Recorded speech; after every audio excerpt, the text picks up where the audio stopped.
If Israel just allowed the Palestinians to have a state of their own, there would be peace in the Middle East, right? That's what you hear from UN ambassadors, European diplomats, and most college professors. But what if I told you that Israel has already offered the Palestinians a state of their own, and not just once, but on 5 separate occasions? Don't believe me? Let's review the record.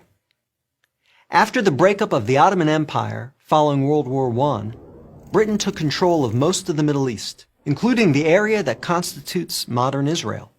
17 years later, in 1936, the Arabs rebelled against the British and against their Jewish neighbors. The British formed a task force, the Peel Commission, to study the cause of the rebellion. The commission concluded that the reason for the violence was that 2 peoples, Jews and Arabs, wanted to govern the same land. The answer, the Peel Commission concluded, would be to create 2 independent states, one for the Jews and one for the Arabs, a 2-state solution. The suggested split was heavily in favor of the Arabs. The British offered them 80% of the disputed territory, the Jews the remaining 20%. Yet, despite the tiny size of their proposed state, the Jews voted to accept this offer. But the Arabs rejected it and resumed their violent rebellion. Rejection number 1. 10 years later, in 1947, the British asked the United Nations to find a new solution to the continuing tensions. Like the Peel Commission, the UN decided that the best way to resolve the conflict was to divide the land. In November 1947, the UN voted to create 2 states. Again, the Jews accepted the offer, and again, the Arabs rejected it. Only this time, they did so by launching an all-out war. Rejection number 2. Jordan, Egypt, Iraq, Lebanon, and Syria joined the conflict. But they failed. Israel won the war and got on with the business of building a new nation. Most of the land set aside by the UN for an Arab state, the West Bank and East Jerusalem, became occupied territory, occupied not by Israel, but by Jordan. 20 years later, in 1967, the Arabs, led this time by Egypt and joined by Syria and Jordan, once again sought to destroy the Jewish state.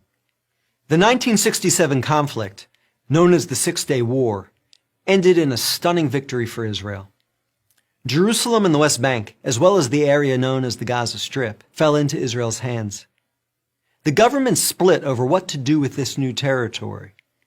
Half wanted to return the West Bank to Jordan and Gaza to Egypt in exchange for peace. The other half wanted to give it to the region's Arabs, who had begun referring to themselves as the Palestinians, in the hope that they would ultimately build their own state there. Neither initiative got very far. A few months later, the Arab League met in Sudan and issued its infamous 3 no's. No peace with Israel, no recognition of Israel, no negotiations with Israel. Again, a 2-state solution was dismissed by the Arabs, making this rejection number 3. In 2000, Israeli Prime Minister Ehud Barak met at Camp David with Palestinian Liberation Organization Chairman Yasser Arafat to conclude a new 2-state plan. Barak offered Arafat a Palestinian state in all of Gaza and 94% of the West Bank, with East Jerusalem as its capital. But the Palestinian leader rejected the offer. In the words of U.S. President Bill Clinton, Arafat was here 14 days and said no to everything. Instead, the Palestinians launched a bloody wave of suicide bombings that killed over 1,000 Israelis and maimed thousands more on buses, in wedding halls, and in pizza parlors. Rejection number 4. In 2008, Israel tried yet again. Prime Minister Ehud Olmert went even further than Ehud Barak had, expanding the peace offer to include additional land to sweeten the deal. Like his predecessor, the new Palestinian leader, Mahmoud Abbas, turned the deal down. Rejection number 5. In between these last 2 Israeli offers, Israel unilaterally left Gaza, giving the Palestinians complete control there.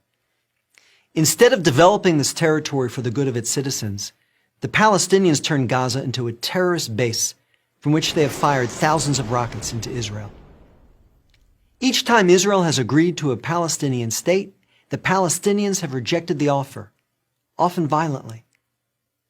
So if you're interested in peace in the Middle East, maybe the answer is not to pressure Israel to make yet another offer of a state to the Palestinians.